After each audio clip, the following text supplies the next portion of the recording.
On the Clock is back with the first episode since the NHL draft with Blue Chip Prospect and the Prospect On. We have a lot to talk about. We're going to go one by one for every team's draft class and see how they did. How you doing, Blue Chip? I'm doing really well. How are you? I'm good. I'm good. The How was draft the was draft? awesome. It Yeah. was great. I knew you were asking that question. In your mind. But yeah, I it was see that. awesome experience. The food was great the first day. Day two, we had some like Lay's in a bag and popcorn. I think there's some people that kind of were upset. I think I gained like 3 pounds, but my suit did still fit. So Yeah, cool.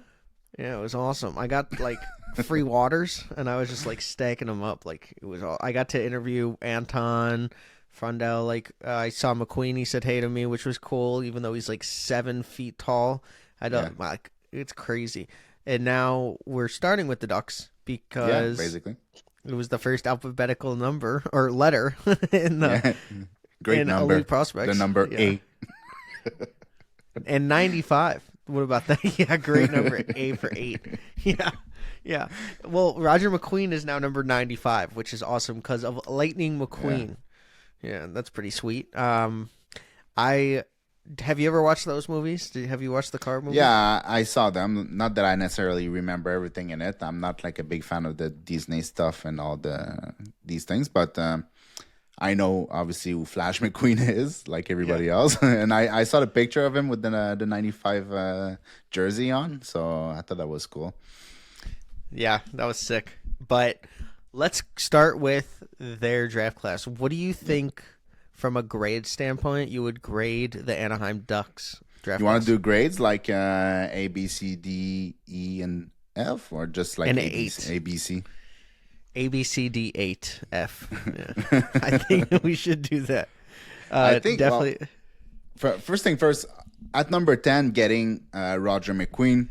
Yeah. Like, obviously, there's the whole injury thing, and that's been the theme for the whole season, and we've repeated over and over again. But we don't have, like, all the information. At least I don't. So it's hard for me to judge how far or how much his injury will impact him. But I feel like getting Roger McQueen at number 10 is fantastic. It's very great value.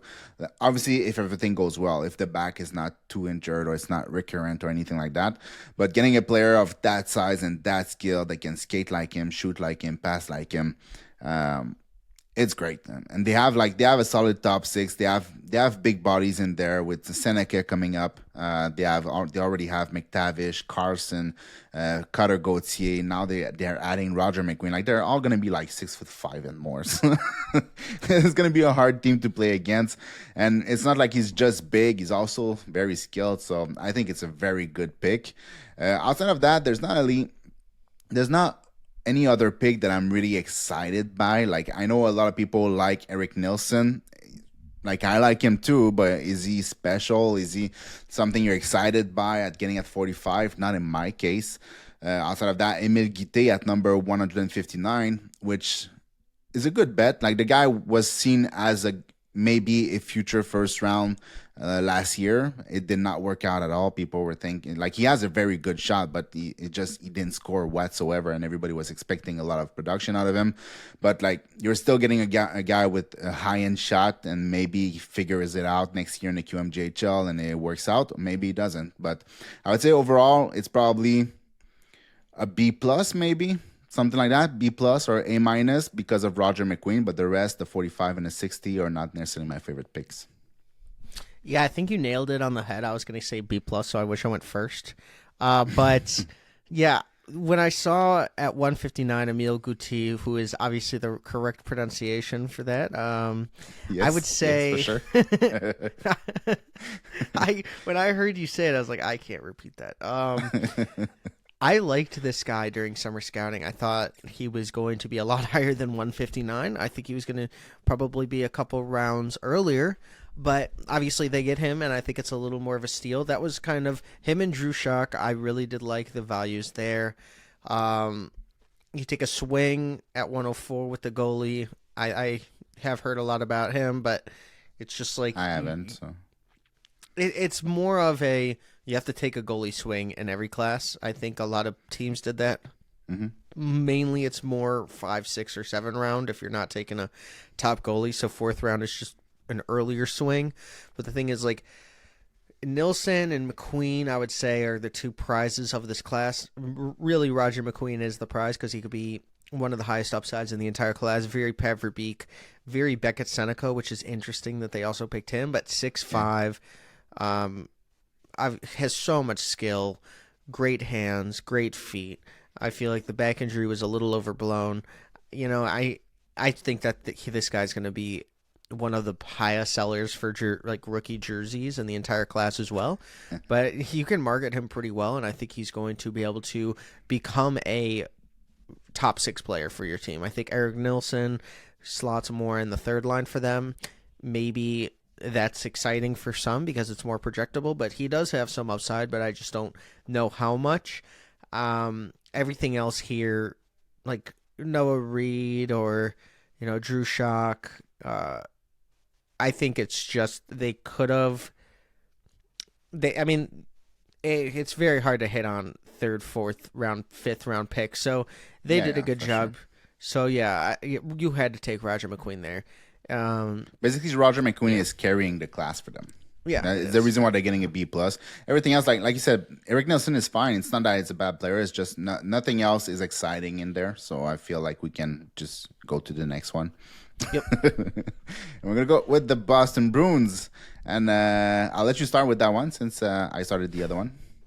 Yeah. So clearly, James Hagens was awesome to get for them. They needed a center. I think that this was just the clear best thing that you could have done at that spot. I had him at my third overall player. I think that James Hagens just fits in well with this organization.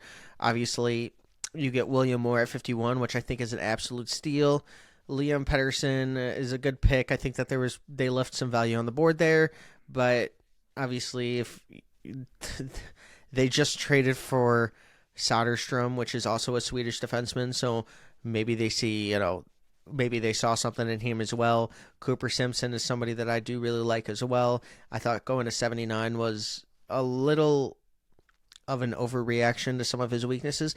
I think that Cooper Simpson could be an NHL player, maybe middle or maybe bottom 6, but I still think that was a good value. Other than that, they took some swings 4, 5, and 6. There's a very low percentage that those guys will play 200 games in the NHL, but I think that they did really good in the first 3 rounds. I do really like that James Hagens pick. I think William Moore dropped way too far. I think this guy has a ton of upside. He was trending to be a top 20 pick in this class, kind of in summer scouting as well as November. So to get him at 51 is a pretty good value. James Hagens was supposed to be the number 1 pick, so they took a lot of that guy fell, I'm going to take him. Same with Cooper Simpson. So how would you grade it? I would say also a B+. I don't necessarily. They did great with what they had. So, I'm going to say for me. Yeah, go ahead. I'm going to say B+, but a higher B+ than the Ducks. Like it's better than the Ducks. Yeah. Well, it's a bit how I see it. I think I would give them an A- because I think James Hagens he's a very dynamic player. So I think he has more chance to be a sure shot top 6 player, very offensively driven player. He definitely has point per game type of upside. Like obviously Roger McQueen does have that too. I don't think he's as likely to get there though. Like James Hagens is very, very skilled. He's on a different level when it comes to skills, but he's 5'10", 5'11". But anyway, they're getting a centerman with a lot of skills at number 7 that you can compare with like the Logan Cooley of this world and stuff like that. So it's very good value. I personally like a lot William Moore. I had him at number 26 or 25 in my board. So for them to get him at number 51, I don't know how he falls all the way to 51, but he did. So good for them. So that's 2 centers right there. Maybe one placed it on the wing. It doesn't matter. But William Moore can be a solid third line center in the future. Liam Pettersson, like you said, I think they're leaving a little bit of value on the board there. And after that, Cooper Simpson at 79. It's a player that has top 6 tools. Does he get there? We don't know, obviously, or he wouldn't be taken in the 3rd round. But I feel like it's a very, very good swing. Like, you have nothing to lose at 79, right? Then you get a guy that's has decent frames, like 6', 6'1", something like that. Very good skater, very good shot, good vision, good hands. Like he has a lot going for him. You need to polish his game overall, but I mean, he's coming out of high school, so like anybody coming out of high school need to polish his game, so that's fine. So for me, it's an A minus. It's like a touch above not San Jose, but Anaheim. Yeah, so we both agree that it's definitely a touch above. Yeah. It's like right there from an A minus. I don't want to give A's out so much, but okay. B plus plus. It doesn't mean at the end. It doesn't mean that at the end all this will be relevant. It doesn't mean that like maybe I'll have a B plus somewhere or a B that's actually preferred than my B plus that I gave to Anaheim. I don't know. It's just from one team to the other. I don't know. We give grades. That's it. It's on the fly, so you can make mistake. So all right. So we have Buffalo Sabres that picked at number 9. Radim Murka is probably what they needed. Is it a sexy pick? No. They also they traded, so they already have a right shot D that they got from the Mammoth. So basically, they went right shot D with Bedkowski too at number 71. Obviously, very different type of player. He's not as skilled, doesn't have the same skating, but he's basically almost just as big. He's like 6'4", 6'5", very, very physical. But Murka is, for me, carrying that whole class for them. I don't like much of what they took. I like Bedkowski in the 3rd round. That's fine. But he's at best a number 6 or number 5 in the NHL, like at the very best. Radim Murka could be a future top pair defenseman, or he could be a future top 4 defenseman. But one way or another, you're getting a giant, smooth skating player with skills that's 6'6" that can play on your right side. So that's a lot of value. And if they were going with a guy like William Eklund, I think I would have exploded or something like that. It's like they have to stop like always thinking the best player available, and at some point they have to build a team, and I think that's where they're going right now. Yeah, I really liked Radim Murka. Obviously, he's one of my favorite guys. I think that you always were going to see him top 10, just 6'6" and a quarter right-handed defenseman with that much skill and defensive prowess, playing against adults since he was 16. I really just do like Radim Murka. This class you don't really have to talk about much. David Bukowski I really liked. I rode the shuttle with him to the Uber area after the airport. His tattoo is awesome. His dad was mad at him that he got it. I thought it was really funny. He got drafted by Buffalo, and we met obviously at the Combine, and he was very excited to talk to a security guard named Joe, and I really did like him too. He has long white hair, but I said blonde there. I was a total fool by me. But I will say David Bukowski is going to be an NHL player in my opinion. This guy just has the size. And the last name I just want to touch on is Melvin Novotny. I thought that he should not have been in the 7th round. I did like him a lot more. Obviously, I think he should have went in the late 4th, early 5th round. But that's just picking. That's just, a little bit of that doesn't really matter because your shot to make it to the NHL playing 200 games is still a long shot. But I did think Melvin Novotny showed a lot more than his draft ranking. So other than that, they didn't really have a lot of high value picks. A lot after the pick 100, they only had 2 before then. So they did good with what they had. Took some shots. They took that goalie Prokhorov. I think you have to take a goalie every single year. But other than that, I think that's just Radim Murka. We didn't take a goalie in 2 years. Yeah. And they got Prokhorov, but they didn't take the right Prokhorov. I think they did take the right Prokhorov, but imagine like Philly accidentally said the wrong Prokhorov and drafted him in the 2nd round.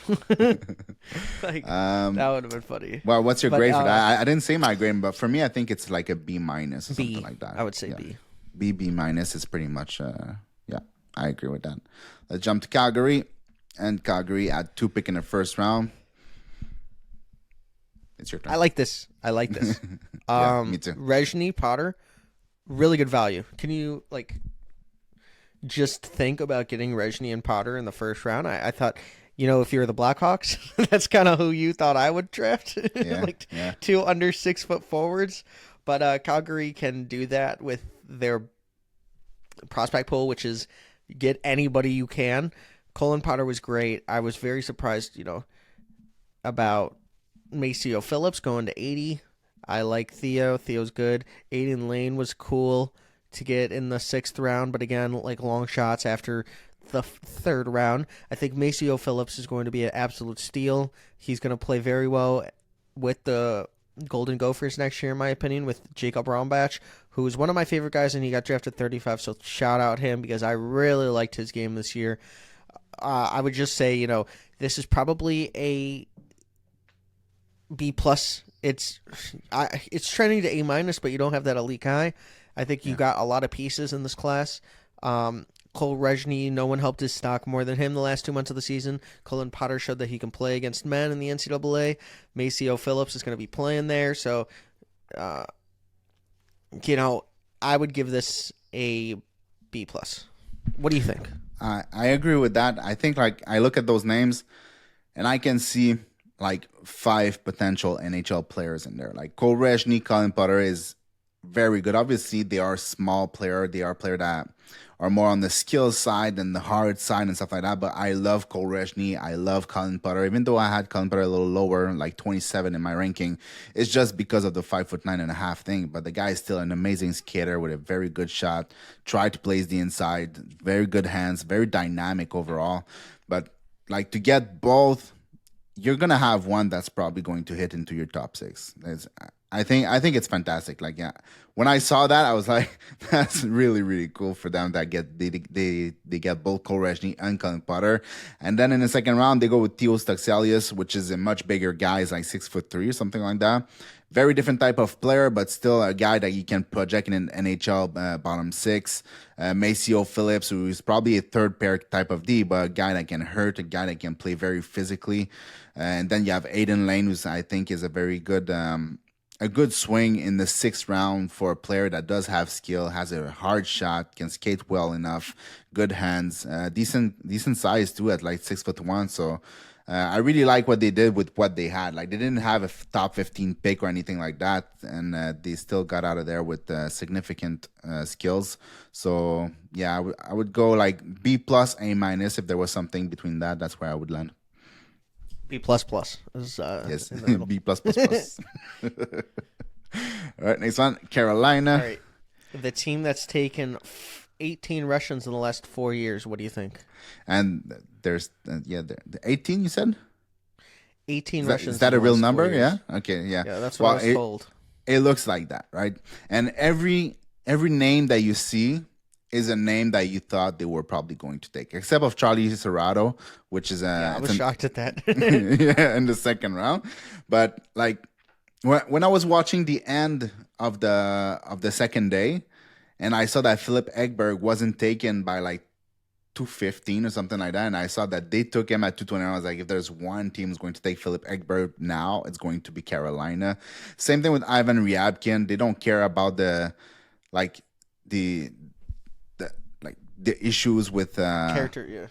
Character. I was looking at for the word in English, so they don't seem to care about the character issues. Semyon Frolov, very good goalie, very highly rated by a lot of people. I think it's very good value. Like Kurban Limetov, I have him number 30 or 31 in my ranking, and they got him at number 6. Is that 67? I don't have my glasses, so yes, numbers get mixed up a little bit. But yeah, man. I mean, even Roman Bosov, I think the guy from Puck Bunkers, they have him somewhere close to the 1st round or in the 1st round, something like that. So, it's a lot of value. Ivan Ryabkin can be a very good 3rd line center or winger with physically and with skills. Frolov, good goalie. Limitov can really move. He's aggressive on the puck and without the puck. Philip Ekberg, you saw what he did at the U18s. It was not as good in the OHL, but I mean, maybe next year he explodes a little bit. I feel it's considering where they were taking these players, they didn't have a pick before the 41st pick. I would give that a B+ probably.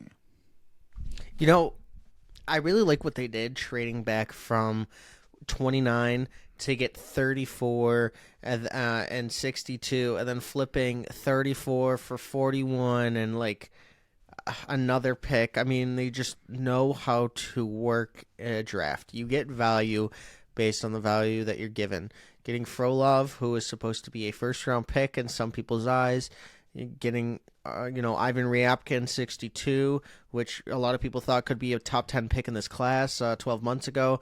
Kurban Limitov, who is a top 40 player in my opinion. I don't know how he fell that far.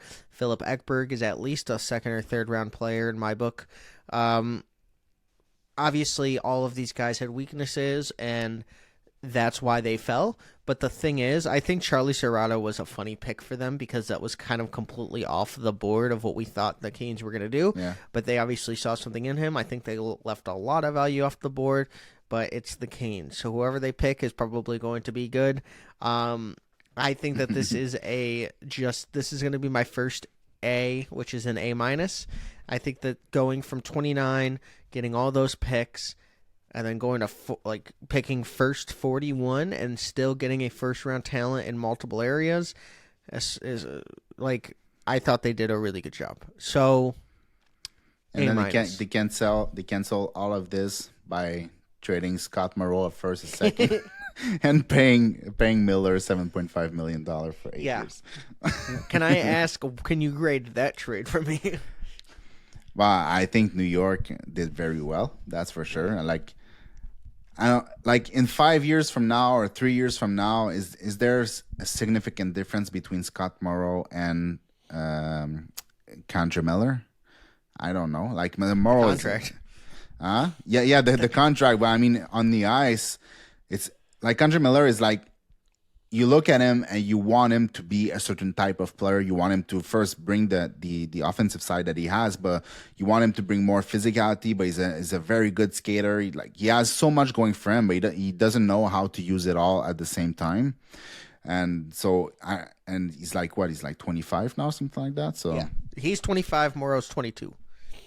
Yeah, so I don't think he will figure out how to put it all together. He's still going to be like a little bit of inconsistent type of player, but I don't know. I feel it's crazy. I don't. When I saw that Carolina did that, I was like, how did Carolina did that? Like, I would understand, like Philadelphia did that or something like that, but no. But I mean, I don't want to be mean or anything. It's just Carolina usually. Maybe I'm wrong, but I don't know. It doesn't sound Carolina at all. That is not C-. a winning organization trade. I have no idea why they did that. I'm going to give that A for the Rangers, a C- for the Canes, because that also includes the contract, which, like, what is going on? Miller? Like, what? Okay, whatever. I mean, Provorov just got signed for $8.5 million. So I mean, things are just crazy. Like, yeah, but that's $8.5 million, and you keep a first and a second over, exactly. Like, what? Yeah. Obviously, there's a major difference. But I'm saying is contracts are maybe a little bit all over the place. But you ask me Noah Dobson at 9.5 or Kandra Miller at 7.5, yeah, I'm good. So why didn't they just go for Dobson? Like, seriously. I mean, okay. Dobson did want to go to the Habs. I get that. Yeah, that's true. But, that's an interesting one. And congratulations to all Habs fans out there. I wanted to just say that. You guys had an unbelievable weekend.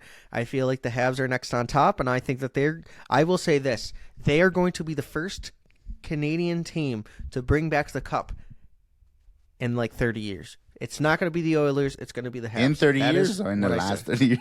No, in 30. But I feel similar. Maybe it could be in Montreal. You never know with a McDavid and a Draisaitl, obviously. But I think if there's a team that can do it consistently, or at least compete consistently year after year for the foreseeable future, is probably going to be the Habs. But I sound very biased because I am very biased. So. And now to the team I'm very biased on. Yes. we have the I'll let you Chicago start with Blackhawks. Yeah, A++. No. We got the best. We had, in my book, one of the best first rounds that anyone could have because of our prospect pool. Like, in terms of value prospect pool, Obviously, we traded a lot to get Mason West, but this guy is so awesome. You know, he didn't even know it was his draft year. Because he was a junior in high school, so he actually didn't think it was his draft year. He's a really good like hockey IQ. If you watch some of his highlights, even though he only played a couple games at Fargo, this dude has eyes in the back of his head. You can tell he's a quarterback. Very good passer. His puck handling, it seems like he hasn't figured that kind of out. It looks like he's more of a elite beer league player puck handling. Like, this guy has so much potential because he's not all in hockey yet and he's doing what he's doing. I think it's just a clear slam dunk. I'm going to go to Vaslav next. I was sitting next to Muskegon Lumberjacks broadcaster as we were picking Vaslav, and he screamed out, and I just shook. I was like, let's go. Like, we were so excited because Vaslav Nestrasil is an absolute beast. He has a 6'6" frame. He's been doing, between the leg moves since he was 9 years old. He skated past Anton Frandell and made him fall time and time again when they were like 9 to 14 years old. This guy was schooling Anton.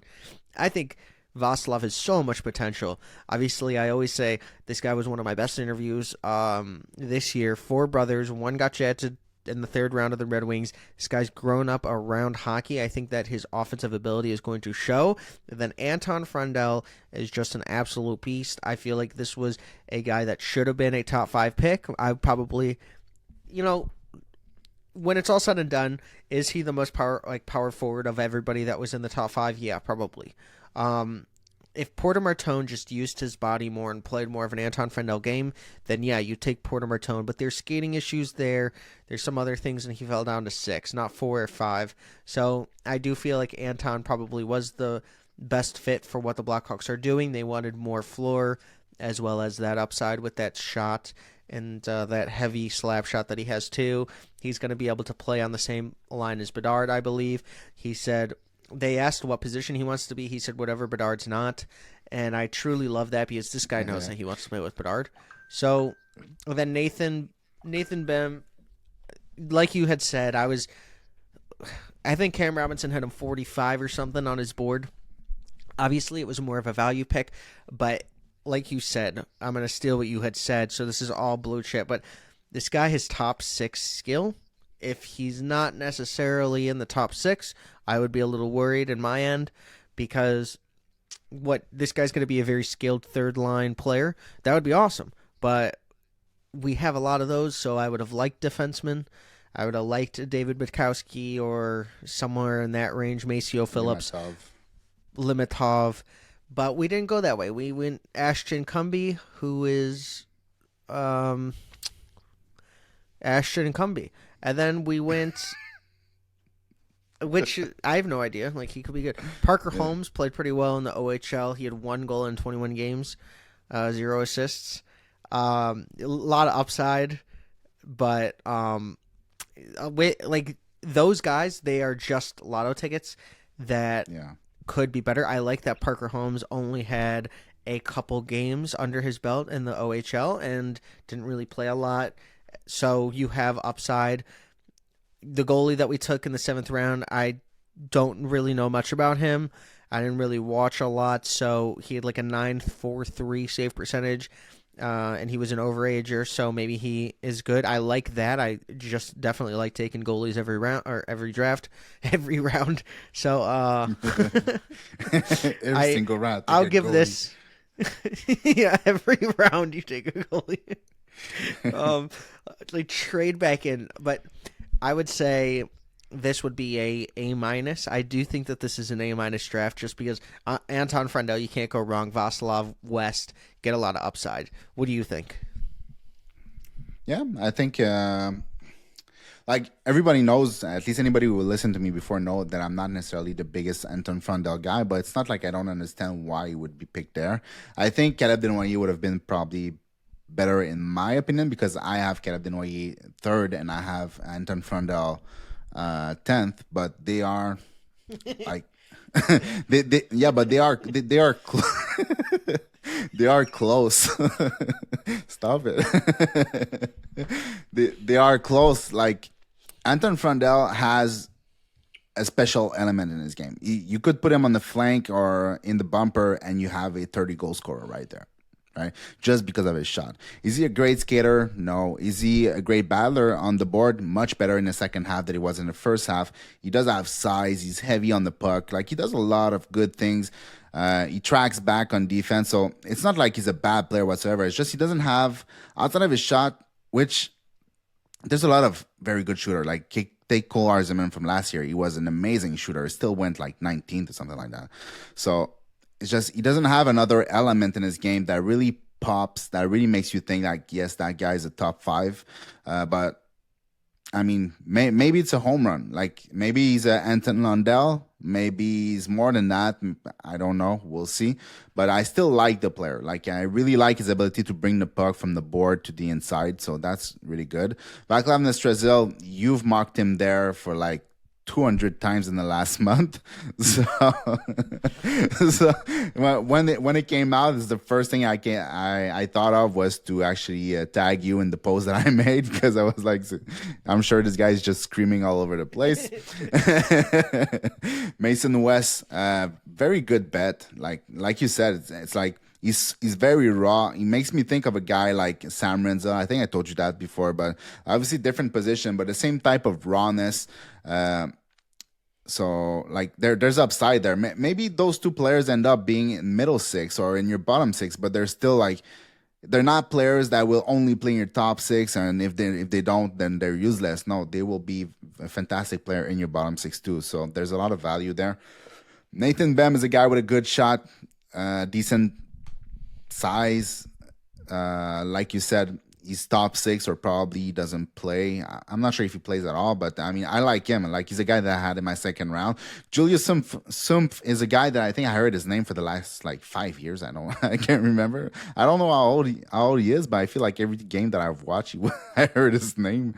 How old is he? He's 20 years old. Yeah, so yeah, so it's a bet.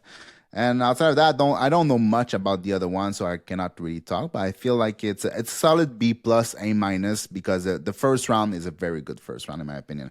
The rest is not as good as I would have liked, but I think the number 3, 25, and 29 is really, really good. Can you click on Nathan Bem real quick and then just show like his season? Because I feel like if you're watching this 6'2", and haven't, 203. yeah, so he actually had a really incredible season this year after not having a really good season, and his plus minus numbers were bad. But he played for, the Blazers. But I will say, like, it was shocking to see his progression this year. He had a good season. So yeah, and like I said, he has decent frame. He has a very good shot. There's a possibility this guy develops into a shooter at the NHL level. There's a reason why I have him in my second round and not like further than that. So I feel like its value is just, for some reason or something that I feel is not going to translate at the NHL level, and I think he's going to need to work a lot harder off the puck to be an NHL player, but he has a lot of time to learn it, so it's not really an issue for me at that point. And I mean, in the third round, they're all magic beans at that point, so yeah. So were you the one that told me Nathan Beam was like shades of Wayne Gretzky, Alexander Ovechkin? No, no, I would not say that. I don't know who would say he's a shade of Wayne Gretzky. Okay, let's go to the next one. They didn't pick a lot, so I'll go. I mean, it's funny because Linus Funk is a guy that I like quite a lot. Like, I don't like him like second round or first round, but I think he's a decent defenseman. He has good size, like 6'3" or something like that. Good skater, physical, and like a guy that could play on your bottom pair. Is he going to be a first pair defenseman? Obviously not, but still in the fourth round to get Linus Funk, I think it's pretty good. Francesca Delecci. It is what it is. So I would say like that's a C, because there's just nothing in there. So you might have one player that might play a couple games on your third line or your third pair, something like that, but the rest is just meh. So. Yeah, this is a D. minus. Yeah, I didn't know we were going all the way to D. So, like This is as an low 8. as low This as is you an want. 8. Yeah, exactly. As low as you want to go, that's where it goes. Like, it's just like they had nothing to work with. Yeah. I would be so upset as the prospect Don as an Avs fan who had 3 picks. Like, I wouldn't have I don't know. It's just so tough when you're a perennial contender. It's definitely different than being a rebuilding team. You would obviously want to be a perennial contender. So I don't even think the Avs watched the draft. No, well, Like what's the Avs point? Yeah, so you might have gotten I was when I looked, I thought Linus Funk, pretty good pick at 118. Other than that, like, not a lot to talk about here. No. With the value, it's not a D- with the players. It's just like you had 3 picks. Somebody has to be probably Yeah. a It's D-. that no matter what, they didn't add any skill to the pipeline. So it's not But D minus 77 because is- we don't like your pick. Like I like Linus Funk. It's D minus because there's nothing in there because you didn't have a chance to add anything. So let's jump to Columbus. Yeah, Columbus I want to talk about for sure. Jackson Smith at 14 was a great pick, a value pick. You know, I really like this guy.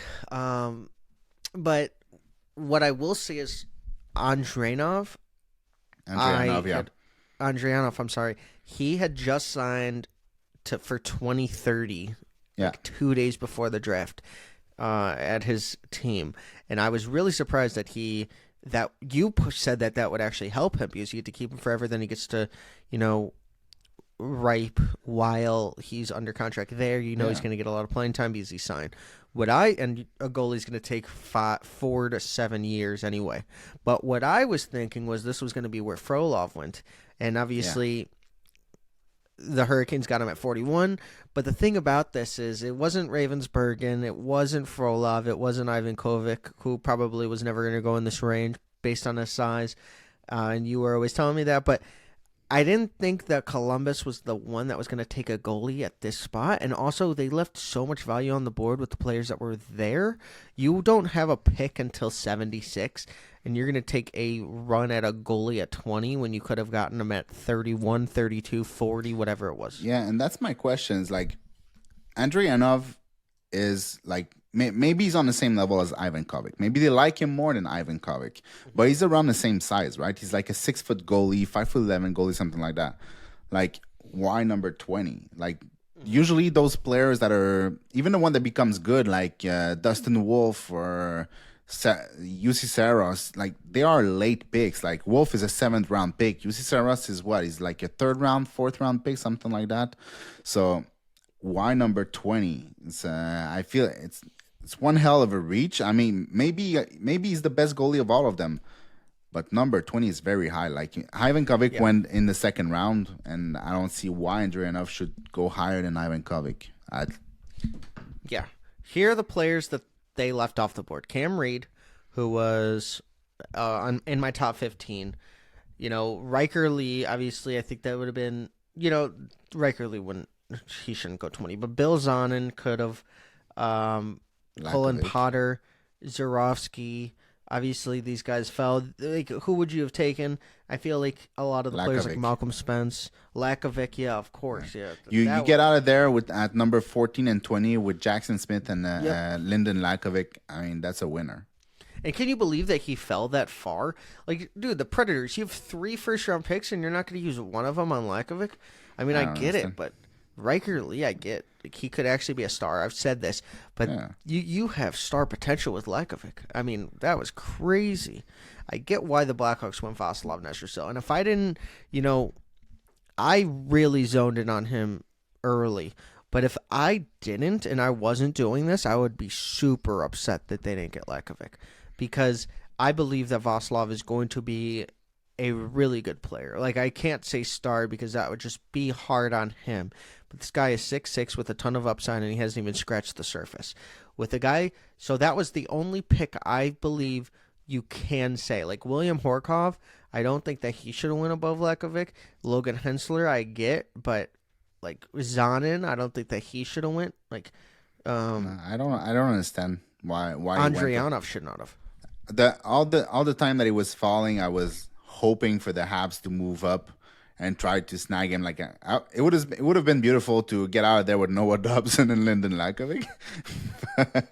But I don't know. I guess they didn't like him that much. But I don't know why he went all the way to 27. And obviously he ended up in Washington and he's going to be a star somewhere. So. Well, I hope the Blackhawks had seen one of my tweets or listened to me. Obviously not about Vaslov, but I wonder if they knew that at whatever time it was, maybe a month and a half back, that Vaslov was their pick with whatever the Maple Leafs pick was, because I feel like they zoned on him very early as well. It kind of just seemed like that was always going to happen. And I know he was ranked 46, 45, whatever it was. But there was just something about Vaslav Nestrasil to the Blackhawks that I didn't have any inside information from the Blackhawks side. I did hear from Vaslav's camp that he thought that there was serious interest there. But I mean, everybody gets interviews and stuff. So, I would have taken that's the only over team. Vaslav Nestrasil anyway. Yeah, I would have too. I love Nestrasil, but Lakovic was number 14 in my ranking, and Vaslav Nestrasil was 28 or something like that. It's still a massive difference. It's not even it's not the same tier. It's for me. The only person I wanted over Vaslav was Lyndon Lakovic, and it was because of how good he was, and he was also ranked, very, very high. He was in my top 15. I thought this guy had immense potential. So it was shocking he fell to 27. I guess there's got to be a reason why, not character or anything like that. I'm just saying, if so many teams fell that he couldn't be taken there, there's a reason he fell. So I was shocked that Andrianov went above him.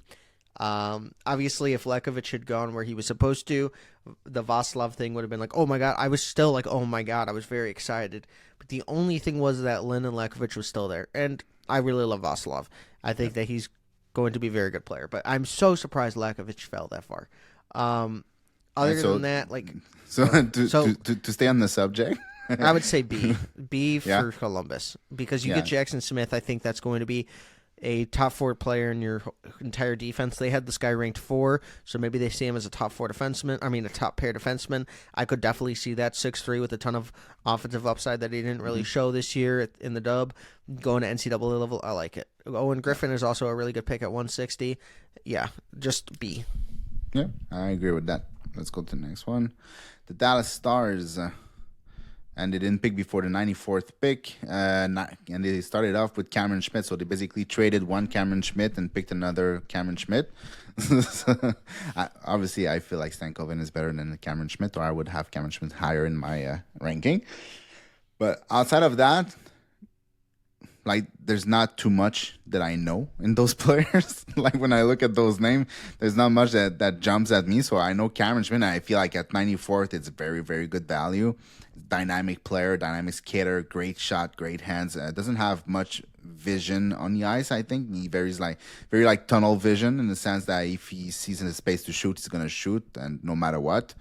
But there's something to work with. That's a player that can play in your top 9 in the NHL.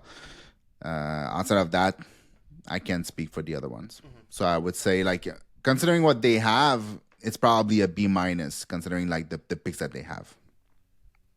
Yeah, I was going to say B-. I really like the Cam Schmidt value just at 94. You get Mans Goose at 158, somebody that I really did like. So let's just put it in B-. There's not a lot to talk about here. Cam Schmidt, if he hits, he's going to be top 6.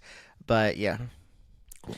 Then Red Wings, we're going to go, Carter Bear was great. I think that you get Eddie Genberg, who I thought was going to be closer to Philip Ekberg in the rankings, but obviously he wasn't. But I still like Eddie Genberg. I'm just shocked at the value that Philip Ekberg went. Michael Pradl, obviously that was pretty good. I think that I'm going to say B- as well. I think they left value off the board at pick 44, but I really like that Carter Bear pick. I've been saying that guy was a Stevie Y pick. His player comp was Brandon Hagel. I think that he is going to be an NHL player, and I just really, really like that. So, yeah, what do you think? Yeah, I think it's Carter Bear is carrying this thing. I like Michael Zverchek too. And again, Boris is not a bad pick per se. It's just I think there was more value to be taken. It's not like they're missing this type of player that's like physical, big, good two-way game. They already have that. Maybe they should try to swing for upside, but I guess it didn't. But Cutter Bear is fantastic value at number 13. It's a guy that's a top 10 all day.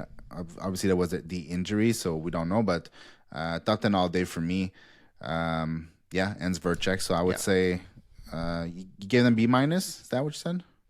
Yes. Yeah, I think B minus or B because I really really like Carter Bear. So yeah, it's a good injection of talent in their pool for sure. Last thing on the Red Wings before we move on, Malcolm Spence, Daniil Prokhorov, and Frolov and Jack Murtagh all went off the board, like in the 4 picks. I wonder if their pick would have been different. But I think you should have went Van Sage here. I think you could have went, Iz Wozniak, William Moore, Medvedev, Seneca, or how do you say his last name? Max Pesenica? Senishka. Yeah. Okay. But yeah, so or Eric Nilsson, but Eddie Gimberg is pretty good. So yeah, I'm gonna say B minus and stick to that. Cool.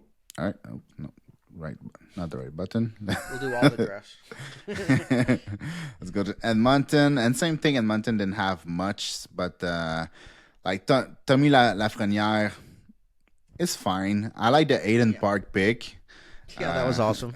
Yeah, he looked happy.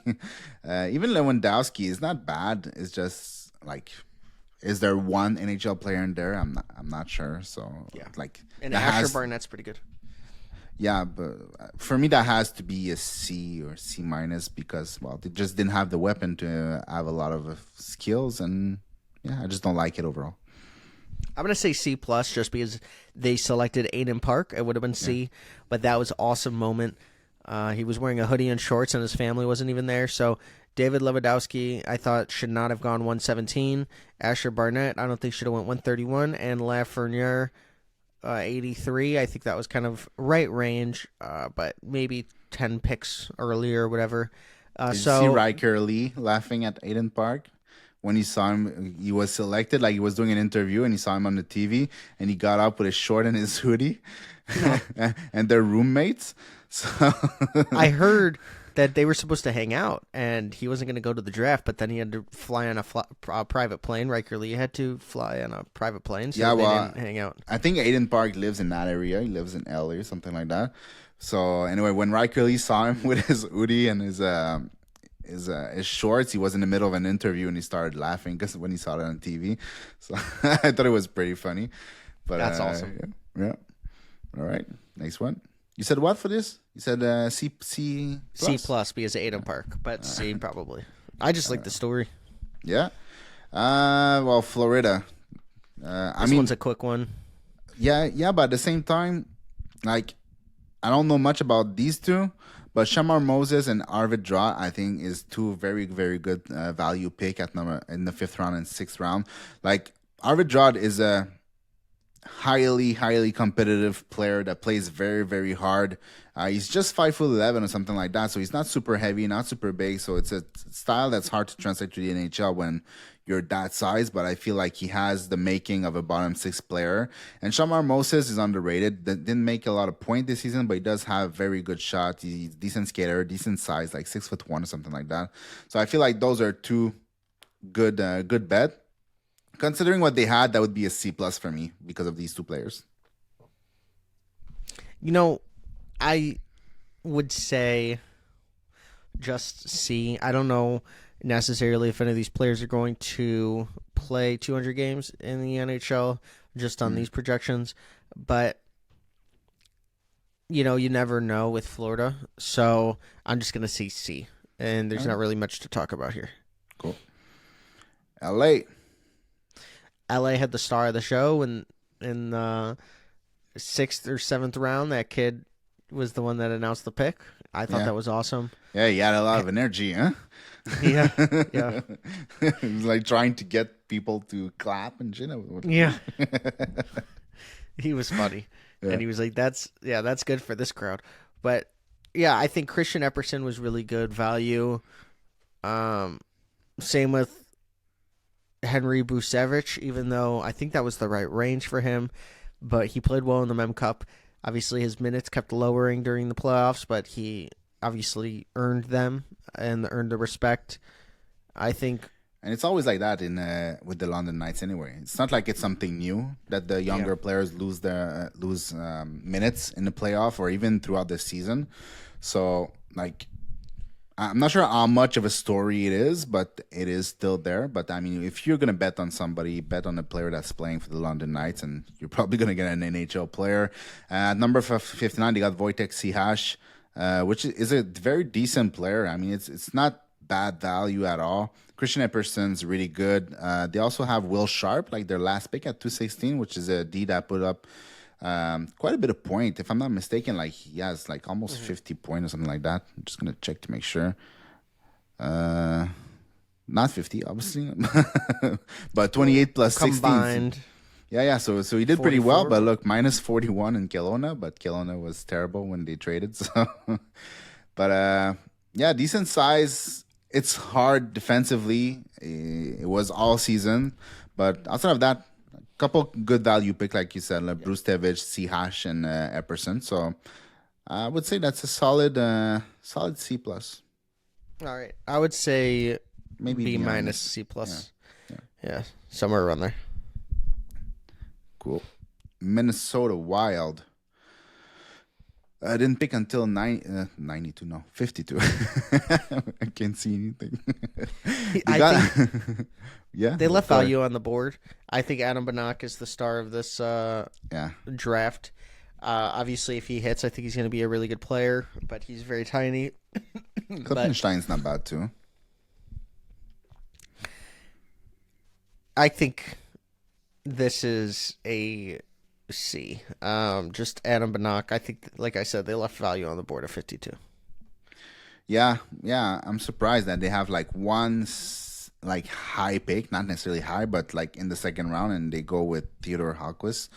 Uh, but in the fourth one, Adam Benak and Klippenstein are not bad value. I mean, they could get a top 6 player out of Adam Benak if everything hits, so it's not that bad. But what did you give them? Like a C something? C. Yeah, I think that. Yeah, I think it's just now your team. Yeah, the star of the show. Well, obviously they didn't pick in the first round because they traded 16 and 17 for Noah Dobson. And then they moved up with 41 and 49 to go to get Jarovsky at number 34, which is basically exactly where I had him. So that's perfect. I just like, he's a riskier player than other players I think that he could have taken, but he's a higher upside than most player that was left on the board at that point. So that I'm perfectly fine with that swing. They even said in an interview after, like, they were mandated by the front office to like the two head scouts, they were mandated to find a top 6 upside player in the second round because they moved out of 16 and 17. And for them, Alexander Jarovsky was a first-round player. He was a player they were considering with their pick. So, I mean, they must be happy with that, but I'm sure they always say that anyways. So, is it true? Is it not true? We don't know. But I like the pick, that's for sure, because he's very, very skilled. Aiden Papanikis, really good player, in my opinion. I think he's going to be really good next year, too. 6'4" center. That's really good. Bryce Pickford, the guy that can shoot the puck like no one else. In the WHL. I mean, it's really cool. It's fun that every time you watch like clips of this guy, all you hear is McKenna. but yeah, it's such a good shot for a defenseman. It's crazy, and he also knows how to trail the play and where to go to get that puck and just do a very, very good catch and release. It's not even like the one timer thing or a slap shot. It's really like the catch and release that he has is very, very accurate. It's very quick. The release is amazing. After that, Arseny Radkov, I don't even know who he is. I never watched him, so I can't really speak for himself. LG Mooney in the 4th round, I was super happy about that. I'm not a small type player. I don't necessarily like them, but LG Mooney, I really like him. I think he's dynamic. I think he's extremely competitive for his size. He has tons of skills, and in the 4th round, if he's there, might as well take him. Like maybe you get a Cole Caulfield 2.0, maybe you don't, but at least you took a chance. And after that, like the other players, I went to watch them obviously because it's the Habs, so I'm gonna make videos about them most likely. But outside of like, I would say the talent stop at LG Mooney, like Alexis Cournoyer had a weird path to the NHL or even to the QMJHL.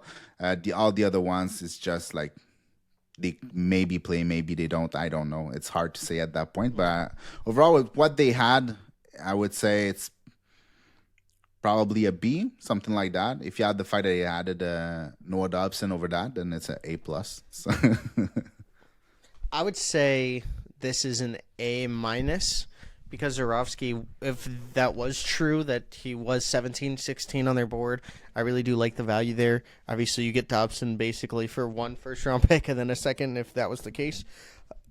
LJ Mooney, I really like that value. Pickford, I've heard a lot of good things about him. And then Carlos Handel is a sixth-round Nick Chalmerson. This guy's going to block a lot of pucks, so I just really find that value really well. So, yeah, that's why I'm so high on this class. And also, if you weigh in the Dobson also, this is an A+. Like, Yeah. They had one of the best drafts, and it started at 34, so they did pretty good. cool. So next one, Nashville Predators, who did pretty well too. Except maybe a little bit high on Brady Martin, but I'll let you start with that. Yeah, Brady Martin, Reed, Riker Lee, Rombach, and Ivan Kovic, and Alex Huang. Yeah. Huang. Wang. Wang. Hi, Wang. Wang, Wang, Wang. Yeah, Alex Wang. Okay, Alex. Yeah. It was a really good draft. I'm giving this an A+. Yeah, I really it's like really- Rombach at 35. Ivan Kovic is really great. They took a Jacob and a Jack. That's awesome. Riker Lee, I think, has some of the highest upside in this entire class.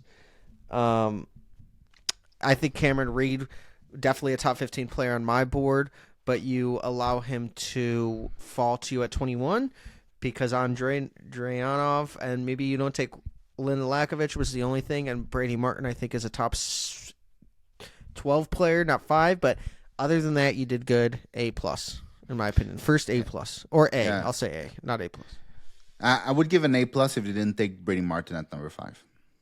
That's my issue. Like if they took like a Porter Martone, if they took a James Higgins, something like that, that would be an A+ for sure. But Brady Martin, I think, is a little bit of a reach at number 5. Not that I don't like him. I really, really do like him. It's just like he doesn't have top 5 type of skills. So, and he's also just 6 foot, right? So at the NHL level, it's not the same thing as hitting players in the OHL. So, anyways, outside of that, Cameron Reed, like you said, I think you said it perfectly. Like they let him fall to him. He's the type of player that he's the top 15 pick all day long because of the skills, the competitiveness, the smarts on the ice. But he's a 6 foot defenseman, left shot. So it's the type of player you don't want to take in the top 15, I would say. So the fact that they got him at 21 is really good. Riker Lee, amazing value there. Jacob Rombach, very good value. Jack Havanovic was your favorite goalie. I think he's really good too. Just a little bit small. Alex Wang, really, really like him. I'm not sure if he's an NHL player, but I think he has upside, and he moves the puck really well. Very good skater. He's very thin though, so there's work to do. But overall, the draft it's an A. If there was an Agins, then there would be an A++. So yeah, very good. New Jersey Devils. Yeah, you go first. Yeah, I'll go. All right, so they didn't have a pick before the second round with at the number 50, and they were with Conrad Fondrick and Benjamin Keevan. Mason Moe also in the third round, which are not bad. Roosevelt, same thing, not bad. Like they're not exciting pick by any mean. Like there's no way you look at Fondrick or Keevan or Mason Moe and you tell yourself like those are home run type of picks, but they are serviceable players. They are players that have a chance to play in the NHL, that have a chance to have like a long career of like bottom 6 players that are not fun necessarily to play again, especially Benjamin Keevan. So like it's not bad. I would say like maybe a C+, but I wouldn't say that I would be excited if I was a New Jersey Devils fan. You know, I'm gonna also give this a C plus B minus range because I do like what they added. Like Mason Moe at 90, I thought was a phenomenal steal. Kevin is the bronze medal winner for them in overtime. I got to talk to him. I really do like him. California kid going on the other coast, so he's still going to be by water. But I think that this guy is probably a second round pick, and you get him in the third round, early third round, first pick of the third round, but still. Or, I mean, no, actually, he's a late second. It was 64, 65. So, yeah, so he's still late second. Pretty good value, though. Conrad Fondrick, pretty good pick at 50 as well. So, yeah, I like what you added. It's not any superstar, obviously, at these ranges, but you did good with the players, with the picks that you had. So, yeah. Yeah. B minus, C plus. I would say C plus more. Right. New York and then the Islanders. Yeah. I think they had the best class in the entire draft. Schaefer, Eklund, Aitchison, Prokhorov, Luca Romano. It kind of stops, or there's a big drop off there. Sam Larella's pretty good too. Yeah, but like those, obviously, it's not the same level, obviously. But I think overall, I mean, if you get out of the first round with Matthew Schaefer, Victor Eklund, and Cation Aitchison, it's really, really good. Like, yeah, and then Prokhorov and Luca Romano, who's one of my favorite players in the class. This is an A++. Like, yeah. Matthew Schaefer, obviously number one player. Then you get a top 10 player in Victor Eklund, talent-wise, and then Cation Aitchison could have gone top 12. Daniil Prokhorov could have went top 30. Luca Romano could have definitely went in the second round. So, yeah, A++. Yeah. I wonder how close they came to getting like into the top 6 or something like that for James Higgins with the 2 picks they got from Montreal. I would have rather just had Eklund and Aitchison. Then Higgins? Yes. Yeah. I think with what they did was phenomenal. Like Eklund and Higgins can both be stars. Aitchison could also be a player for your team for a long time that is a great playoff player. Like his body is there. He just needs to work on his skating. I think Higgins is definitely top 3 in my board, but they both have similar obstacles to face because of their size, but Victor Eklund plays a lot bigger. He's a play driver, offensively skilled. So would it shock me if Victor Eklund was the better player from him or James Higgins on both ends of the ice? No, it would not surprise me if Victor Eklund was better. All right. I don't see it that way. I think James Higgins is like superior, but I mean, Victor Eklund is one of my favorite players in the draft, so it's not like I don't like him. It's just like he's so competitive and he plays big, even though he's like 170 pounds. He does have skill, but it's not like the same type of pure skills as James Higgins. Like he doesn't have the same handling, distribution at full speed like Higgins can do, but I mean, he's going to be such a good player in the top 6 anyway. I'm not sure if he has star potential. I'm not sure I see it that way, but I see him like a guy that can put like 60, 65 points, but very, very hard to play against, even though he's smaller. Like I always say, like he makes me think of a Seth Jarvis, right? So Seth Jarvis, it's not a player that's fun to play against, and he puts up a lot of point on the board. So if they get that, that's amazing for them. All right. Next one. There you go. So I'll let you start with that one. Yeah, I think getting Malcolm Spence with your first pick is just the perfect player. Really good upside. I think that this was phenomenal. He's a player that they could have honestly taken, 12, and there'd be a little bit of ooh and ahs, but it's not far behind of where he could have been taken. Like if they had the 16th pick and they left it up to the Penguins there, I think people would have been like marking them with Malcolm Spence or mocking them with it. Sean Barnhill, I think is good value there. Right. Zeb Lindgren, I was surprised he was 139, but other than that, with Malcolm Spence, I'm going to give it a B minus. You didn't really add much, but Malcolm Spence is a really good upside play, and you needed to take him. That was a steal. Yeah, they added an NHL player. Malcolm Spence is going to play in the NHL for a long time, so it's more of a they took a guy that has a very good floor but doesn't have a lot of upside. Consistency, even though the guy was born like I think 22nd of September, something like that, so very late for the draft. Uh, like he's not very consistent in his offense. He didn't put a lot of points on the board. I think he's more of a high competitor defensive guy, but outside of that, they added Sean Barnhill, who's like a 6'5" player, right shot defenseman who skates really well. Even Passmore, he's a very physical defenseman too. So they added like some players that have a chance to play in NHL and a sure shot NHL player. So I mean, it can't be under B at that point, especially when you don't have a shot in the first round. So you said what you? B minus. Yeah, B. So B under. Yeah. No, but I mean, I couldn't see that as a C, but it can be a B minus. That I'm fine with B minus. So, yeah. Ottawa. There you go. You can go first. Yeah. So at number 23, they went with Logan Hensler, which I think is very good value for Hensler. He's a guy that has close to top 16 skills, in my opinion, especially with his skating and the fact that he's 6'2". He's pretty heavy. He's like 196 pounds or something like that. Played in the NCAA.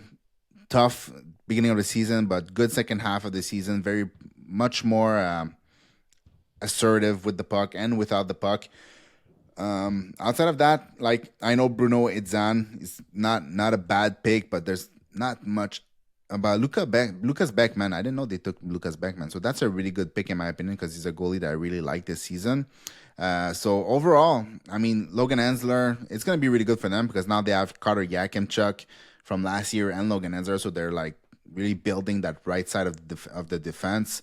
I would give that like a B minus, I think. Yeah, because everything else is nothing crazy. So Logan Hensler is basically carrying this draft class. Yeah, I like Logan Hensler a lot. In my honest opinion, like this is a C plus, just because like it is Logan Hensler or nothing. Lucas Beckman, obviously, like you said, good goalie, but yeah, I think that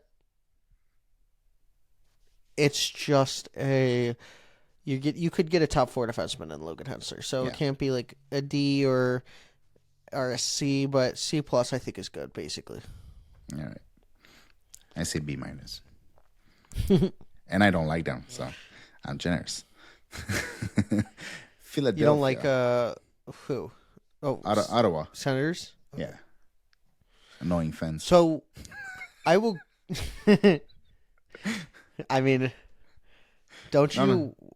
No, don't like Canadian fans want all like, Canadian teams to do well because like they haven't had a Stanley Cup, or is it the exact opposite? Nah, I couldn't care less.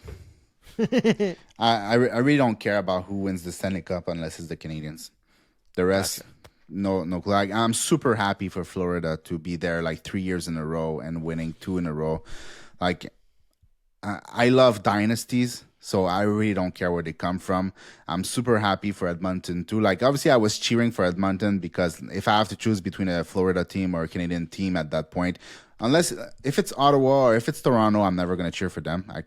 I wish they just fail every single year, but like Calgary, I can cheer for. Vancouver, I can cheer for. Edmonton, I can cheer for. That's fine. But honestly, I'm a sucker for dynasties, so I just want good teams to keep winning all the time. I love it. Nice. And the team that drafted like they have a dynasty was the Flyers. I like every single player that they took. Porter Martone, Jack Nesbitt, Carter Amico, Jack Murtagh, Shane Van Sage, Matthew Guard. Unbelievable picks from even Max Jack Westergaard. Nesbitt. What? Even Westergaard is a good pick in the 5th round. It's I think that they did phenomenal. Obviously, a lot of Flyers fans are mad about Jack Nesbitt, but let's say you get Jack Nesbitt at 22, and then you get Shane Van Sage at 31 or Jack Murtagh at 31. No one's batting an eye. So what you basically did was trade up to get your guy. You also got Trevor Zegras in this draft class, too, at whatever pick that was. So incredible draft here. I give it an A plus. I think that they were one of the top. I think that they're one of the top 2 or 3 teams in this class. Porter Martone was just great value. I went on and on with him this year, just based on how skilled he is, his vision, his playmaking, his shot is great. The skating is the only issue, but I think it's overblown. Jack Nesbitt is 6'4" center, 6'4" center that has that kind of old school play to him. Shout out Greg Boyson from CHGO. That he kind of caught me onto that. I really like Carter Amico. Obviously, New Wave Hockey Link had him like 16, 17, 18, and now he's on his favorite team, Jack Murtagh. Really liked watching him in summer scouting in November. I think he's a two-way center that is going to, or left wing, going to give you a lot of defensive play. Transition game is good. Shane Van Sage can use the body. Matthew Gard is 6'5" now, so I think that he also brings that added upside. Love the draft. Love the draft. Really good draft too. I'm not sure I would put A plus because they moved ahead to get Jack Nesbitt. So I think like I like Jack Nesbitt. I had him all the way up to 16 at some point, and then I pushed him back to like 22 or something like that. But Porter Martone at number 6 is amazing because I love Porter Martone. Even Jack Nesbitt is a good pick. It's just I don't like moving up to get him. But even same for Carter Amico. I'm not like super high on him. I mean, I'm not high at all on Carter Amico. But it's I understand what he is. He's not my type. But Jack Murtagh, Shane Van Zaghe, Matthew Gard, even Max Westergaard, they're all very good picks for their position. So this is an A. It's just not an A plus for me. Yep. I mean, either way, it's an A. So yeah, good draft. And then Very Pittsburgh Penguins, who might get McKenna, which everybody keeps saying they're getting McKenna next year. He's a Blackhawk, everybody. I just want you to know that. I hope the NHL accepts my request, and I'm going to be calling the pick in, even no matter who it is. I'm saying McKenna. No, I'm kidding. I never reached out. But I will say... You're going to be that kid from LA, but Yeah. It's going to be you. Me wearing Crocs, a long hair down. I will say this. They drafted a lot of people. Yeah. I want you to look at 201. That's going to be the Habs 2C in a couple years. Kale Doc? Yeah. he's not related. He's K Doc. It doesn't matter. Okay, well, let's hope he's R2C next year. But Well, I will say Quinn Bouchine, he does the moon water. I really like that. He puts a glass Beauchene. outside. Beauchene. I think I said that correctly. No, I'm kidding. Bouchine. Bouchine. Quinn Bouchine, yeah. He does the moon water, which is awesome. It was one of the funniest things I've heard all year, which it was the weirdest pregame ritual where he leaves a glass of water outside so the moonlight hits and then he drinks it. I really do like that. Charlie Trethway is a Penguins fan, fell to 73. They got Peyton Kettles, who the Bunker Boys had on. He broke his hand at 16 years old. William Horkoff, I really do like. I think they could have went Lyndon Lakovich. That's who I would have picked, but his dad's a player, Sean Horkoff, so obviously it doesn't matter. He had sustained success, and he's a lot taller. Bill Zahn is really good. Ben Kindle is the one that was like interesting. I met this guy. I had multiple waters with him at the combine. He could drink some water, I'll tell you that. Like this guy had went through like 2 or 3 of them. The ice didn't even phase him on his teeth, so he has a lot of enamel. That doesn't mean anything. Like literally, Kindle I think is a good player. Just there is issues with some skating issues as well as he's under 5'11". But you're taking a risk on a guy. This is a Kyle Dubas complete pick. I wonder if Kyle Dubas was looking over when I was interviewing him because they were sitting down next to me. I didn't even think they could be because I didn't think Kindle was going to be in this range. And they didn't have 12 at that point. But let's just say this is a B+ because I think they could have went into the Carter Bear range. They could have got Eklund. They could have got Lakovich in some ways. They left some value off, but they got so many players that it doesn't matter. I think that there's 5 NHL players that could hit from this. So this could be an A minus, but I'm going to say, B plus because of the value left on the board. And it's all about value. We have no idea what any of these players are going to do, but it's just where were the players valued. And like Nesbitt, like Kendall, maybe they were a lot higher, but I would not particularly pick Kendall at 11. I would have traded down. Or I would have traded the 11th pick for whatever someone was offering instead of the 12th, even though whatever. I don't think any team was picking Kendall, but that's just my spiel on that. Mm. Yeah, I kind of agree with that because obviously it's a great draft when you look at all the names, and like we can only judge with the information that we have today. We don't have the help of hindsight from five years from now. So, but like Benjamin Kendall is a good player. There are like I think Elite Prospect has him somewhere like around 14 or 15, like close to there. So not that far. I think it's high for me. Benjamin Kendall at 11, it's high. There was too many good players left on the board, whether it's Justin Carbonneau or Jackson Smith or Carter Bear, Eklund. Like those are all players I would have taken. So basically, all their choice in the first round, they left talent on the board. And that is the reason why I couldn't give them an A. But every single player is a good bet. Like Peyton Kettles is a good bet. Charlie Chartaway, same thing. Brady Peddle, same thing. Gabriel Degg is a big goalie, athletic, that had a very, very rough year, but was seen as the next big shot Quebecer goalie of the future, but it just didn't work as of right now. But he could get back on track. So Beauchesne, good pick. So a lot of very, very good pick. A lot of NHL players, like you said, it's just I don't know exactly where the upside is. Like they left a little bit of upside up with every single pick that they've taken. So I'm not. If I give an A, it would be an A minus, but I'm tempting to say that it's a B plus.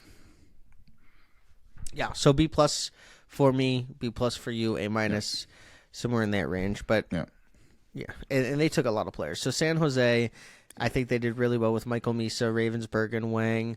Cole McKinney was great. I like Richard Gallant, but he fell to the 7th round for a reason.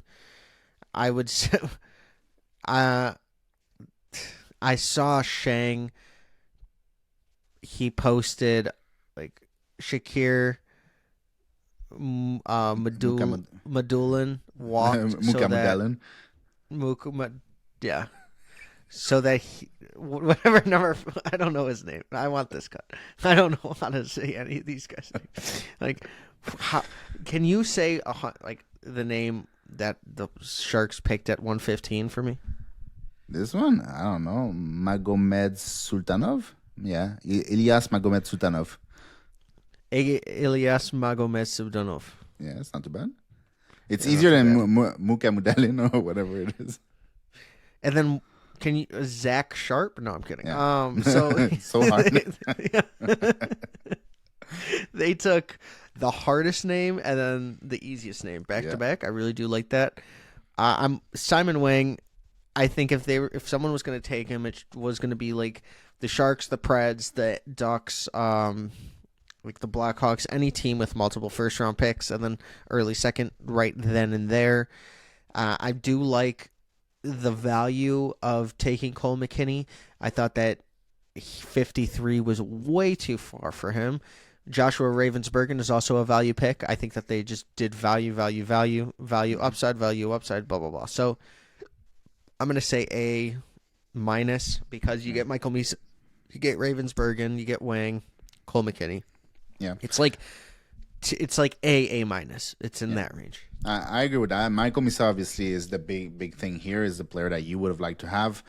Joshua Ravensberg, he's not my favorite goalie, but I mean he's a very good goalie and he's athletic and he's 6'5", so it's very easy to project in the future.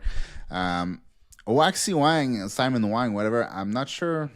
Like they had Blake Fiddler and they have nobody on the right side. Like it's basically their entire right side is going to be Luca Cagnoni.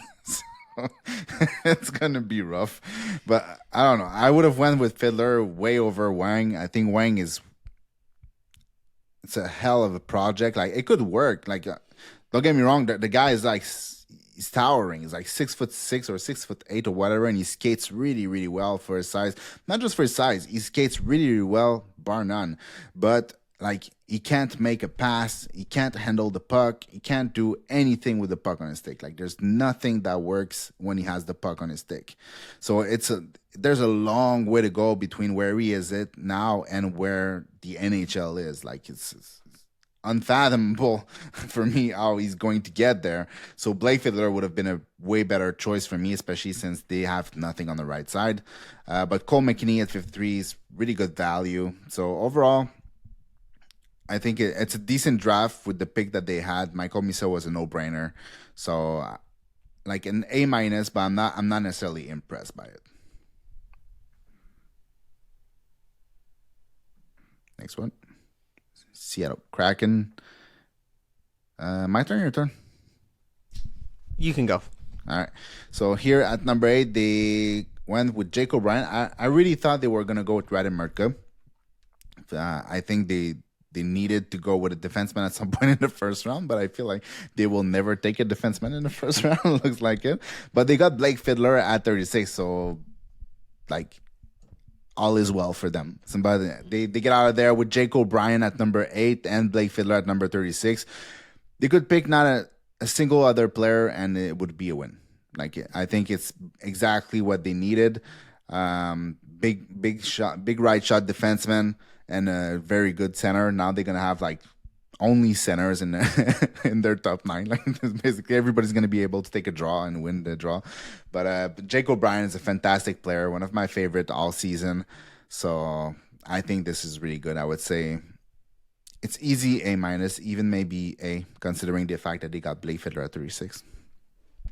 Yeah, I think that this is I'm gonna call it a B plus, just because of the after Blake Fiddler, they just took a run on defensemen, and then obviously they just took a swing at 218. So it's Jake O'Brien, Blake Fiddler, and then a bunch of defensemen that could hit or could not. Well, I got it's not a bad swing, but and it's a 5th round pick, so I mean, yeah, most of the time it's a lost pick anyway. But I think he's a good swing.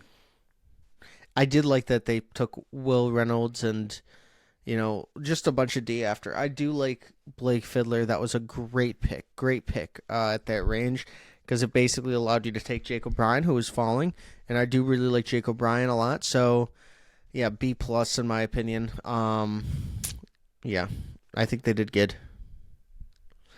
Cool. Yeah, Blues. I'm very happy with the 3 players they took. Justin Carbonneau, best shot in the entire draft. I just want to shout out my guy, Louv Herenstam, who I could not believe went this far. I mean, 179, I was like freaking out, like, oh my God, the Blackhawks could get him. We obviously didn't, but he's going to be very good in my opinion. This is going to be a steal, so I was really shocked that he fell that far. Fedorov, I think, is really good value at 147. One of my favorite picks at that slot, or in the 5th round. So yeah, I'm gonna give this I'm gonna give it a B minus, because it didn't really have a lot, but also it's closer to a B because you could have 2 or 3 NHL. Like you could hit on every single one of these guys, and I wouldn't be surprised. Yeah, for me it's going to be a B plus because, first, I was just thinking about number 8 in my ranking. So for them to get him at number 19 is really, really good value. But I also feel like Fyodorov and Louv are great picks where they were taken. Like those could all be NHL players, like you said, but they also injected a lot of skills with Justin Carbonneau at number 19. And usually when they take a winger in that range, they end up with a very good player like Snugarud or something like that. So I believe in St. Louis. I think that's a B plus draft for me. Even though it's not a lot of players, with what they had, they did very good. Next one, Tampa Bay. There you go. I'll start with that. So in round 2, they went with Ethan Zata, which is basically a projected bottom 6 player. I don't feel like there's a chance he's going to be a top 6 player or even middle 6. It's really just he's a guy that's aggressive on the puck, heavy on the puck. He's gonna go in the corner. He's gonna fight along the board for the puck. Like a useful player, but it's not like a high upside. Even though like he was taken at 56, so there's not a lot of high upside player at 56 anyway.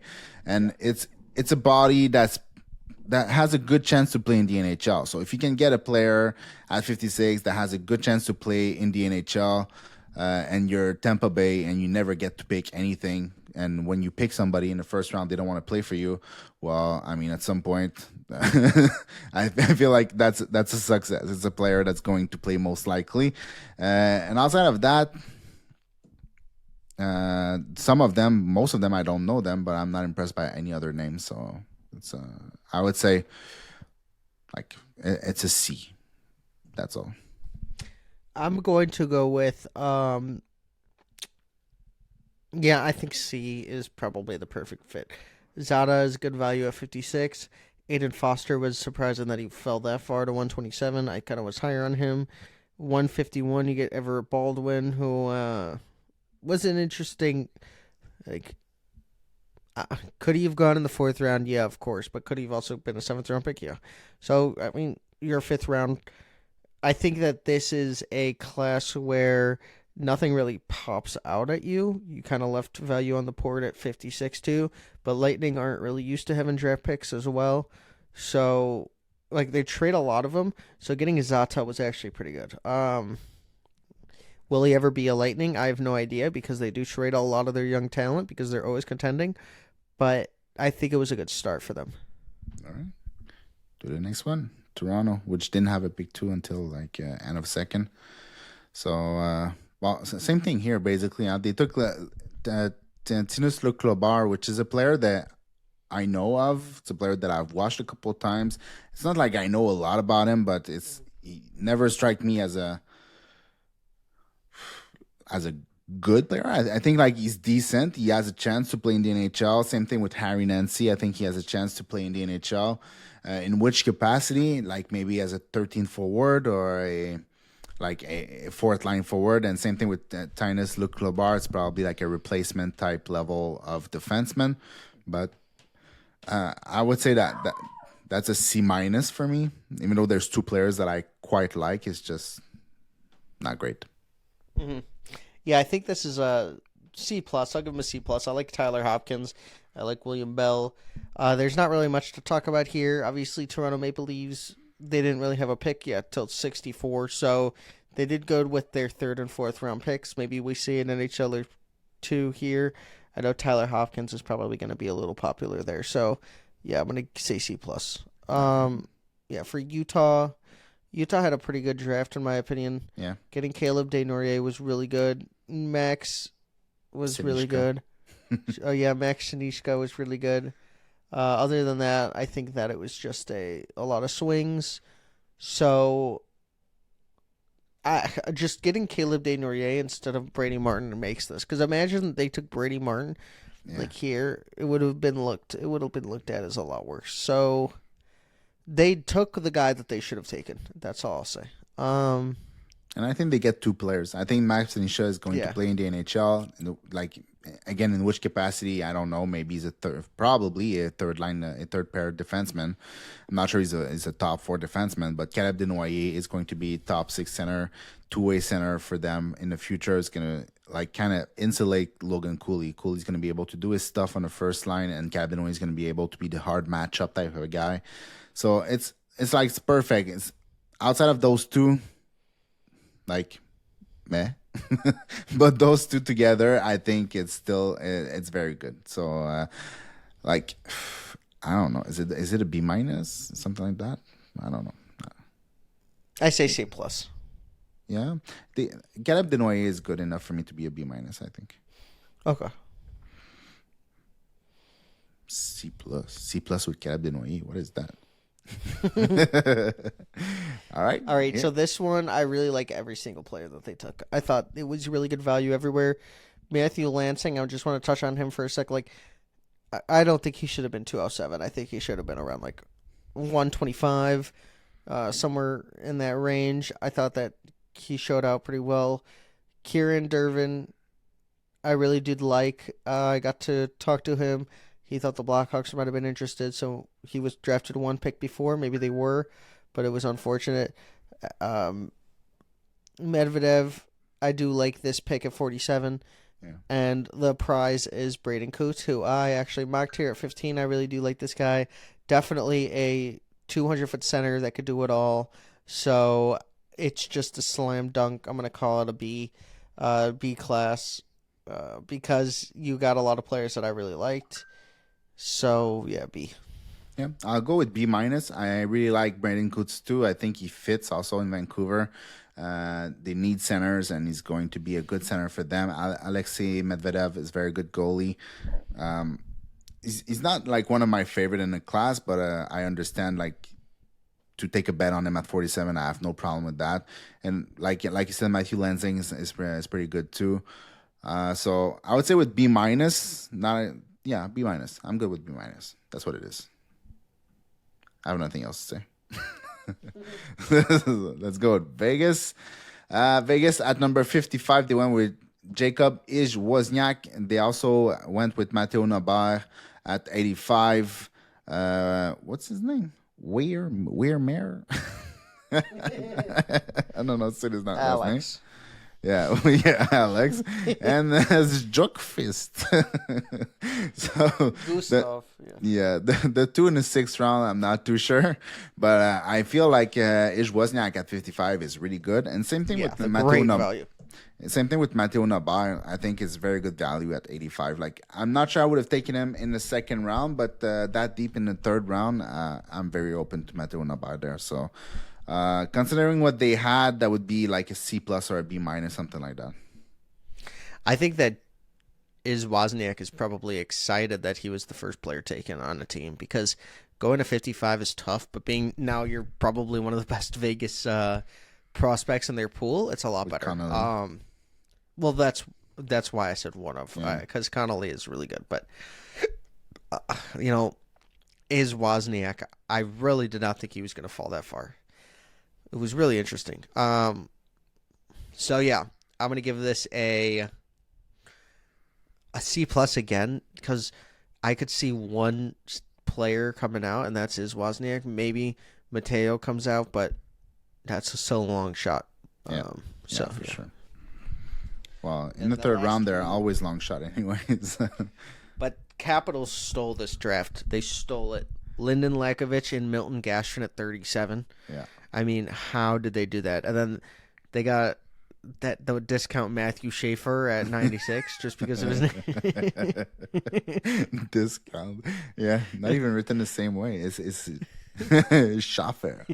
Maxime Schaffer. M. Schaffer. Jackson Crowder. And then Aaron Dockfwist. That was correct pronunciation. Yes. So, yeah, I think you see 2 players. I think one of them could be a superstar in Lyndon Lakovich.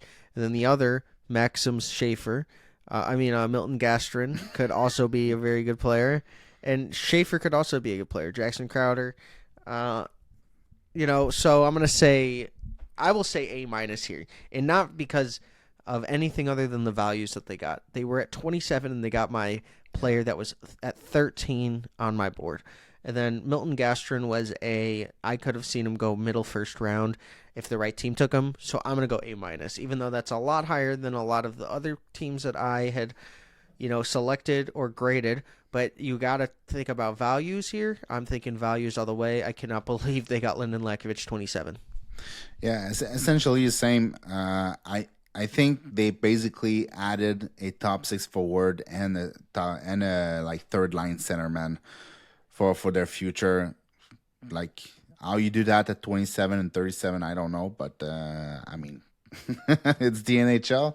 Sometimes they take players. I don't know. I feel like it was obvious to take Lyndon Lakovic earlier than that, but it's just my opinion. The NHL teams have the resources to make decisions. Not that they don't make wrong decisions often, but it's just anyway. I feel like Lyndon Lakovic at 27 is such fantastic value. Just that on its own is A minus, and you add Milton Gastrin over that and Maxime Schaffer. So yeah, I think it's really good. So next one and last one, the Winnipeg Jets.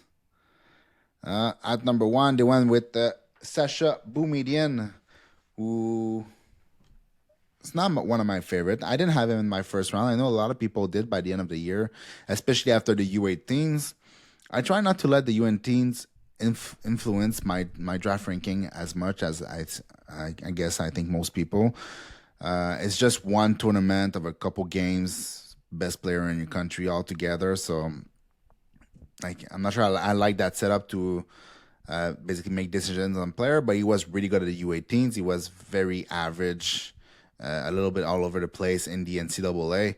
And outside of that, Klingzel is a very good pick, I think, in the fifth round. But like nothing is jumping. Like there's not a single player in there that I really really like. Like Klingzel, I think is good value. Even Sasha Boumediene, I think is good value at number 28, but he's really not my favorite player. So that's as for me that's a C minus. Yeah. Yeah, you know, Victor Klingsell actually was the one that said Sasha Boumediene was the hardest player he's ever had to play against. So it was interesting that they ended up on the same team. I think Sasha Boumediene actually raised up on my board based on how like gracious Victor Eklund was talking to, or Victor Klingsell was talking about him, because it sounded like this guy was a mosquito, was never going to get off your hip. I do like the picks that they had, but at the same time, I continue to believe that they left value on the board for a lot of these teams. Boumediene is a player in the NHL. Obviously, they think they missed out on Lakovic. Maybe they would have taken him at 27. If he would have got past 27, but obviously we will never know. But the thing is, like Boumediene to Lakovic, I think there's a huge drop off. So I'm gonna say C plus here. I like Victor Klingsell. I cannot believe he fell to 156. I think that is just terrible. Maybe he never plays in the NHL, but I really am higher on him than consensus. Other than that, Owen Martin's a good player too. I think that they could get two players in this class, but it's none that are going to really impact your team. So it can't be that high, and it also can't be too low, because Boumediene is also a good player. So, yeah. Who do you think did the best in this class?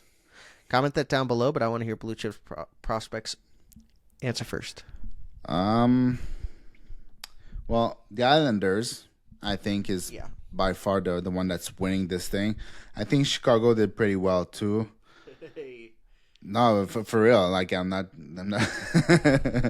I think they did well. I think Frondell is the type of player that they needed, and they added two very good swings too. Philadelphia did really good, and also it's Calgary that took Rejny and Potter, and then also swung on a lot of players later. Yeah, so Calgary too. Those are basically my favorite, I think.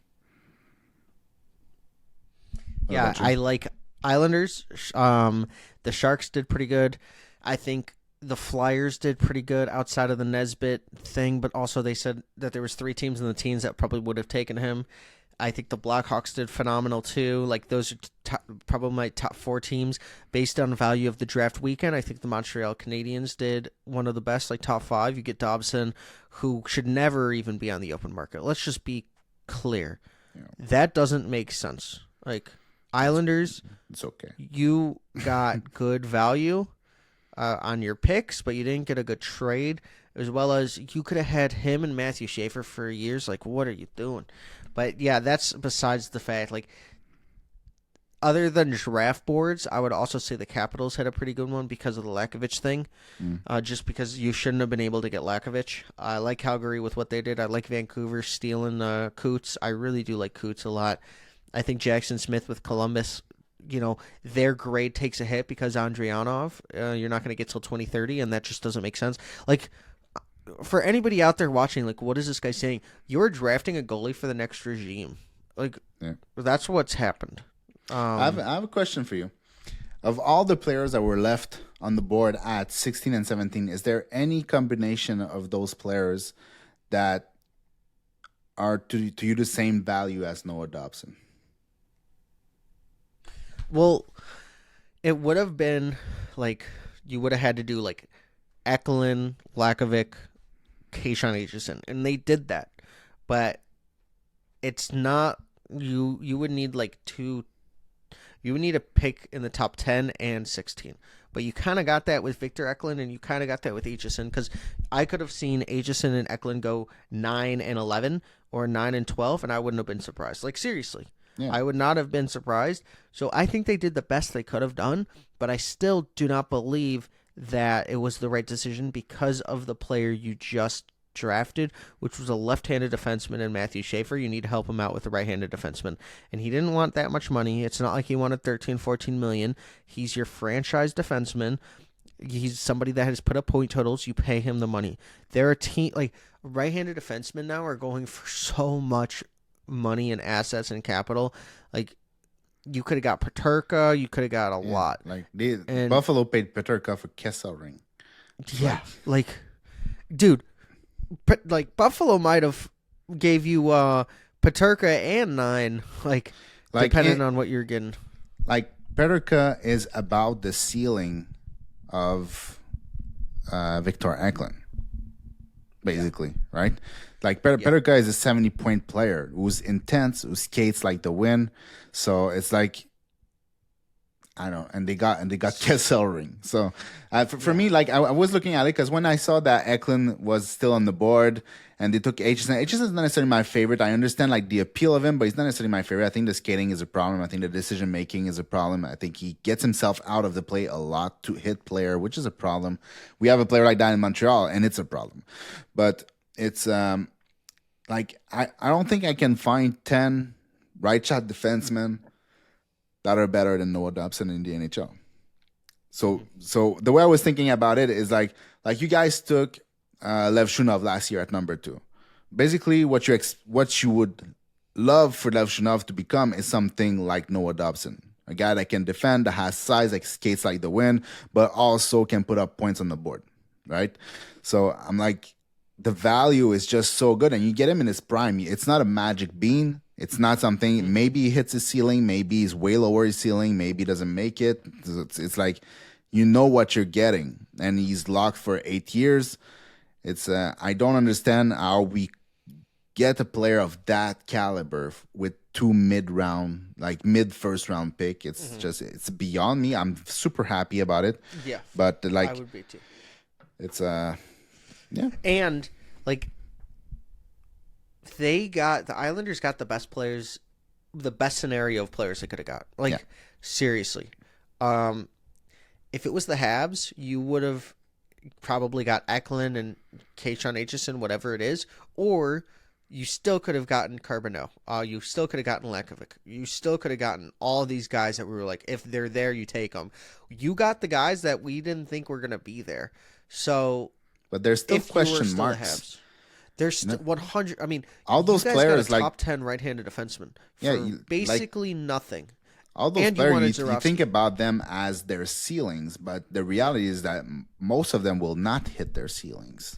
Yeah. So it's I think it's crazy value. It's and 9.5 was also a good contract. So that contract was great, but you wanted Zurovsky at 17, right? So you basically traded 1 first-round pick for for Dobson because you already got a first-round pick of what you. It's what they said.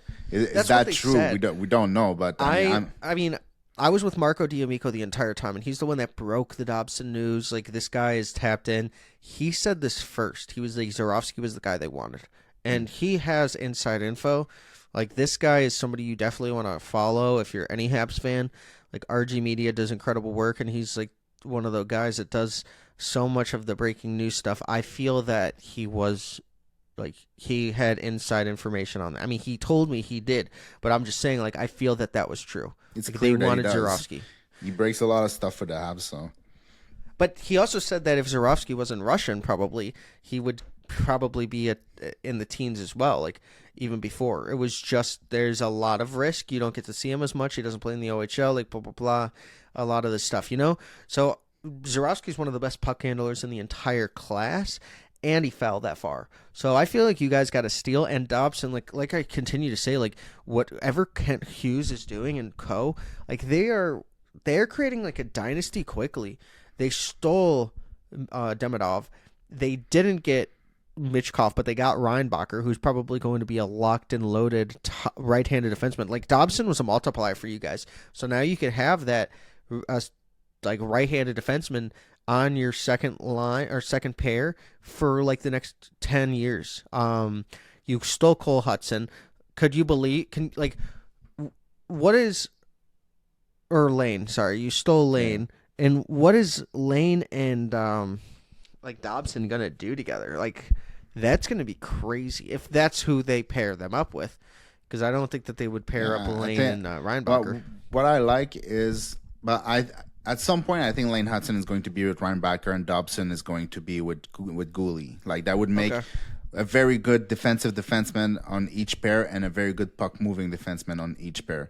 But right now, like next year, we're going in with like Hudson probably on the first pair, can move the puck with the best of them. Second pair, you're going to have Dobson, who's going to move the puck with the best of them. And on the third pair, you're going to have Mike Matheson, who can skate and move the puck really, really well too. It's so important for the transition and the breakout to have good skating and good passing defensemen to move the play forward and create offense on the other side. And basically every single pair is going to have a high-end puck-moving defenseman on it. It's I did not expect that. But yeah, it makes me happy. And today we added Bolduc for Mailloux, which Mailloux was basically redundancy at this point because like you don't need Mailloux if you already have Noah Dobson and you have Reinbacher in the pipeline. And Bolduc was really good last season with St. Louis, especially since Montgomery came in. So, I mean, yeah, it's cool. I'm happy.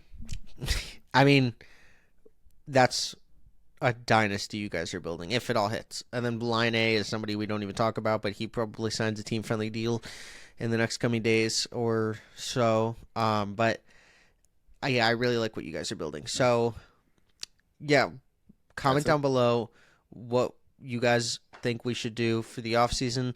I got a couple people that said that they want to definitely come on at the draft. So, like Shane Mallory from SiriusXM is going to come on.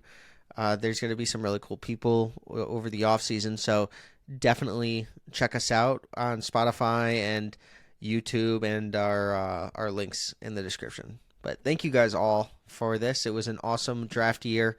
It was surreal for just this year, and 2026 I think is going to be a lot better too. Yeah. So onto the McKenna race now. Onto the McKenna race. Miserable for McKenna. So there you go. All right. Thank you for watching, people. Peace.